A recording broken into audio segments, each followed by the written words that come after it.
Hello and welcome. I'm Pratap Singh joining us on NewsX. Continuous downpour has triggered flash floods and landslides in Sikkim. The Sangkalang bridge has partially collapsed into the Tista River, cutting off Dzongu, Lachung, Lachen and Chungthang. Rang bridge has also been damaged, isolating Mangan headquarters. Over 1,500 tourists are still stranded in the state and rescue operations are underway as we speak. Breaking updates coming in. Meanwhile, in a major rescue operation, 1,678 tourists stranded in Lachung, North Sikkim were safely evacuated. This comes after a sudden cloudburst and heavy rainfall wreaked havoc in the region on the 29th of May. The first batch of 18 tourist vehicles had reached Phidang in Lower Dzongu today, led personally by Mangan District Collector Anant Jain. The evacuation was made possible through coordinated efforts of the Army, District Administration, BRO, ITBP, Police Department, Forest Department, Lachung Dzumsa, TAAS, SHRA, Drivers Association as well as other residents. Nibir Deka joins us for more on this story. Nibir, it's not an easy rescue, but take us through the modalities which have led to many tourists now finally being rescued from Lachung. Yes, indeed.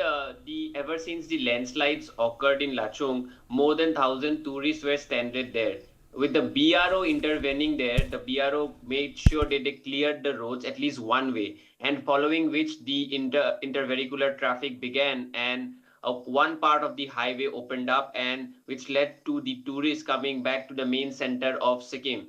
But the bigger question here is already 3 soldiers have been killed in this entire mission and 6 are missing, and over 1,000 tourists were stranded, although they are coming back to the main center. But the challenge was huge because of the incessant rainfall which triggered the landslides. And the rescue operations by the army continues, and even though it's been more than 24 hours, and further the search for the missing personnel also continue. There are a lot of damages in Sikkim. One bridge has also been damaged, and also the landslides have blocked significant routes in the highway, which has also disrupted normal vehicular flow of traffic. So these are the challenges in Sikkim, and although the rainfall has receded since morning, the water levels have also receded in the Tista River, but the upper hillside, they are still receiving rainfall, which has increased the water level of the rivers. And that is the reason, Uday, we are seeing these kind of issues intensifying in the state of Sikkim. All right, let me also, in fact, draw in at this point Gaurav Gautam Saha, communication specialist, who's live with us. Gaurav, how complicated are such rescue operations, given the fact that the rainfall really continues and the terrain perhaps also is not very conducive there? Assam and Northeast has received unprecedented rainfall over the last 1 week, especially over the weekend. There is an underlying, I'll like to begin by saying that there is an underlying sentiment among the people that Northeast is always ignored by national media. However, today the situation is changing. NewsX and national media such as yours are paying significant attention to Northeast, which are helping us amplify our voices. Having said that, I'll come to Guwahati floods. To say that Guwahati has seen a very bad situation in the last 1 week, especially over the weekend, last Friday, this Saturday, and yesterday, Sunday.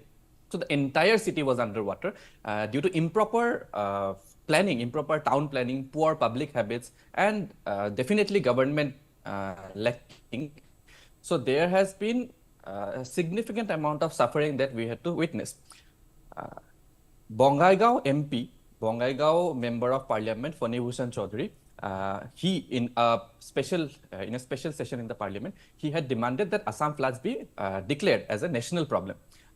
Similarly, Nagaon MP, Member of Parliament from the Nagaon constituency, had also demanded that Assam floods be declared a national problem. However, the ruling government at the center, as well as the state government at Dispur, has not taken up this issue as seriously as it was supposed to be taken, which is again why the public has to be at the end, suffering end of it. Guwahati floods also has some public angle to it. The public has to be aware. The public should not put polythenes into drains. I'll give you a small example from social media that I came across today.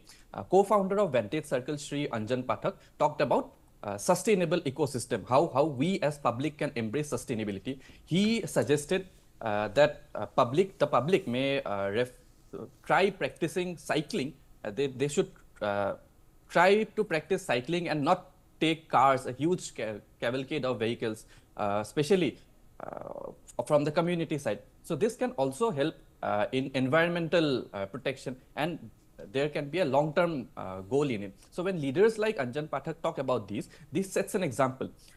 I come from Nagaon district in Assam. Nagaon suffers from flood almost every year, every single year. So every time when we go for flood relief campaigns, we see the suffering at the ground. So this issue, when you talk about Sikkim, Tripura, Meghalaya, Mizoram, Nagaland, Manipur, Arunachal, Assam, so these northeast geographically is as a bowl.